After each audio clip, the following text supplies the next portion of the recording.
everyone, and welcome back to a brand new episode of Planet of the Capes. I'm Ardella, and this week I'm looking forward to sharing with you some of my tips for wig purchasing and wig care. I'll also be sharing with you some of the progress that I've been making on my brand new costume. So let's get started. You might remember that last week I started practicing tracing designs onto my Zelda dress. I really wanted to take my time finishing it up, and I think it paid off. The next step is the purple bodice, and I've been having a tough time deciding which sort of fabric to use. Now, I really like playing with texture with my costumes, and I've narrowed it down to two different options. The first is a lightweight silky fabric like this one, and the second is a cotton fabric like this one. I'd really like to know what you guys think, so send me a message, let me know. Now, wigs can be a cosplayer's best friend. They're perfect for when you want to portray a character with crazy gravity-defying hairstyles or hair colours that are completely different to your own. You can wear a wig to go from long hair to short hair in seconds and vice versa. In fact, lots of cosplayers like to wear wigs even if the character's hair is very similar to their own. A good wig can really help create volume, and it practically eliminates the chances of having a scary bad hair day. But how do you tell a good wig from a bad one? There are two main types of wigs, human hair and synthetic. Human hair wigs are usually very expensive and can actually be harder to maintain and care for. For the purposes of cosplay, synthetic fibre wigs are much more popular. There is a big difference though between a $5 wig that you can get from your local cheap shop and a $50 synthetic wig from a reputable seller. One thing to look out for is how thick the wig is. Turn it upside down and take a look at how many rows of fibre there are.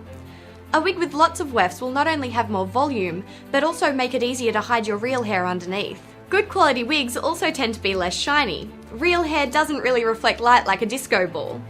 A super shiny wig is usually an indication of poor quality fibres. They'll tangle really easily and photograph badly. I like to purchase almost all my wigs online, usually from sites like eBay. The best way to make sure that you are getting a quality wig when shopping online is to check the seller's feedback. Search for reviews by other cosplayers. You can also get some nice synthetic wigs from places like the markets, which has the added bonus of being able to see them in person and try them on. That way you can make sure that the colour and cut are exactly what you're after. Once you've found your perfect wig, be sure to invest in a wig cap as well.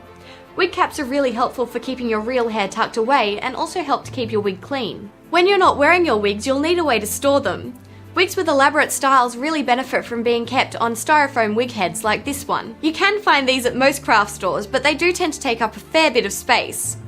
Instead, to store unstyled wigs, I'd recommend putting them first in a hairnet before placing them inside a Ziploc bag.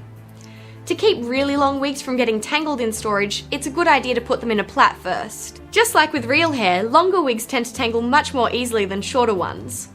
If a character you'd like to cosplay has super long hair, you might like to consider going with something a little shorter. You can sacrifice a little bit of accuracy to save yourself from hours of untangling. Wherever possible, you should avoid using a hairbrush to brush your wig. Hairbrushes are designed to pull out loose hair, which is something we really don't want to happen here. A wide tooth comb usually works much better. Remember to go slow and be patient. There are so many awesome things you can do with wigs, and I could go on talking for days. I used to be really scared to try new things with my wigs, but I found that the best thing you can do is remember they're not real hair. You can cut them, glue them, and sew them as much as you like. Remember to have fun with them. That's all from me for the time being.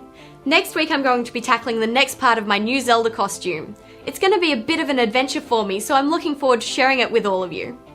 I'd also love to answer any questions you guys might have, so be sure to drop me a line over at the Kapow Facebook page, and I'll see you next week.